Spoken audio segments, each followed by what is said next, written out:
AGT Live 24/7 এই হচ্ছে AGT Live 24/7 This is AGT Live 24/7 आज यहाँ पे उपस्थित होने के लिए बहुत बहुत धन्यवाद और मंच पे आसीन हमारे वॉर रूम के और सोशल मीडिया के चेयरमैन सत्यजीत जी, आपका यहाँ पे उपस्थित होने के लिए बहुत बहुत धन्यवाद।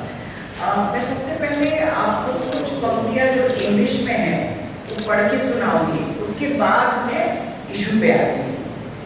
तो ये कहते हैं कि elections are the most crucial event for a democracy where different parties and independent candidates participate with each other to earn the voters' mandate and represent them in the House of Elected Representatives.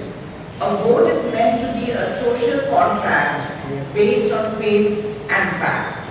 Part 15 of the Constitution of India consists of articles on election. Article 324 of the Constitution provides that the power of superintendence, direction and control of elections to Parliament, state legislatures, the office of the President of India and the office of the Vice President of India shall be vested in the Election Commission. One of the most heartening features of the press briefing by the Election Commission of India on the day General Elections 2024 was announced, it was emphasized that it would be on the level of playing field. The CEC said that it would be ruthless. मतलब हिंदी में अगर हम ruthless को बोले तो उसको बोला जाता है बेरहम या फिर निर्मम. In dealing with complaints of action that disturb the level playing ground. आज मैं इलेक्शन कमीशन से ये पूछना चाहती हूँ कि वो अगर कह रहे हैं कि वो रूथलेस होंगे, निर्मम होंगे, उनके खिलाफ जो लोग मॉडल कोड ऑफ कंडक्ट का उल्लंघन कर रहे हैं, तो वो फिर इतना दयालु या फिर कृपालु कुछ लोगों के प्रति क्यों है? मैं आपको बहुत सारे उदाहरण आज देने वाली हूँ, जिसके लिए मेरे पास बहुत सारे प्रूफ हैं। हम लोगों ने बहुत सारे कंप्लेंट्स सीईओ को किया है, आरओ को किया है, पर अभी तक हमें सिर्फ ये चिट्ठी लिखा जाता है कि we are looking into it.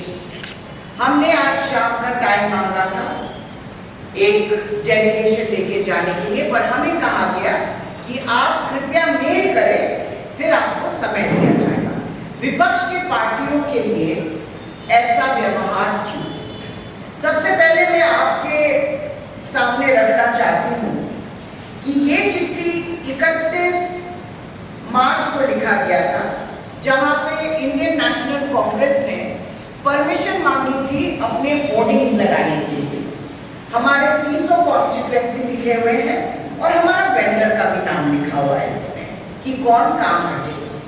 इसके जवाब में हमारे पास रिटर्निंग ऑफिसर से जवाब आता है, in pursuance to your application dated 30/3/24 for displaying billboard you are requested to follow the guideline of MCC and this is for your kind and necessary action. मतलब ये बोला गया है कि आप अगर MCC के रूल्स फॉलो कर रहे हैं तो आपको परमिशन की जरूरत नहीं है। इसको फिर सब्सटैंशिएट करने के लिए मैं आपको एक और पेपर से अवगत कराती हूँ जो इलेक्शन कमीशन से हमें मिला है। इस डॉक्यूमेंट के दूसरी पेज के बिल्कुल ऊपर क्या लिखा हुआ है, मैं पढ़ के आपको सुनाती हूँ। यहाँ पे लिखा हुआ है, all political advertisements proposed to be issued on electronic media including audiovisual displays at public places require pre-certification. सबसे इम्पोर्टेंट चीज ये है, ये लिखा हुआ है, but it is not applicable on flex hoardings, wallpapers and pamphlets. दूसरे पेज में, और इसको इलेक्शन कमीशन ने या फिर इलेक्शन डिपार्टमेंट ने जारी किया था। तो मैं इलेक्शन कमीशन से ये पूछना चाहती हूँ कि जब इन्होंने कहा है इतनी क्लियरली कि इसके लिए आपको परमिशन की जरूरत नहीं है, तो पिछले 2 दिन से कांग्रेस पार्टी की होर्डिंग्स को क्यों हटाया जा रहा है?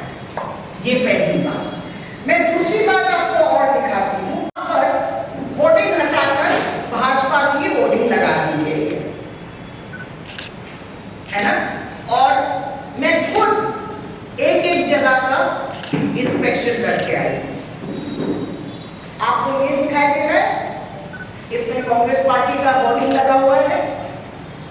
आप दूसरे पेपर में देखिए, हर जगह में उन्होंने हटाकर बस एक ही भगवा रंग का होर्डिंग लगाया। मैं इलेक्शन कमीशन से पूछना चाहती हूँ कि क्या वो कोई एक्शन लेंगे?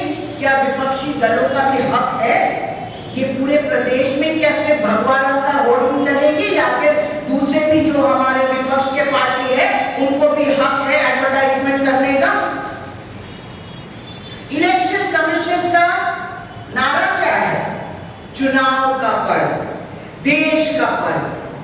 पर मैं आप सबको ये कहना चाहती हूं कि चुनाव के पर्व के नाम पर ये लोकतंत्र का हत्या कर रहे हैं।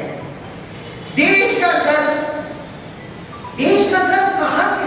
पूरी दुनिया देख रही है किस तरीके से लोकसभा इलेक्शन इंडिया में चलाया जा रहा है।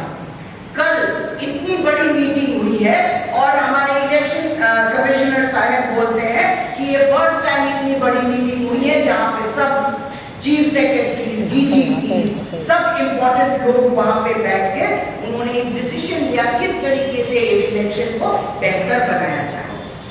पर मैं उनसे पूछना चाहती हूँ, अगर इस तरीके से मॉडल कोड ऑफ कंडक्ट का उल्लंघन होता रहा और विपक्षी दलों के साथ अन्याय होता रहा, तो ये किस तरह जा रहा है ये देश?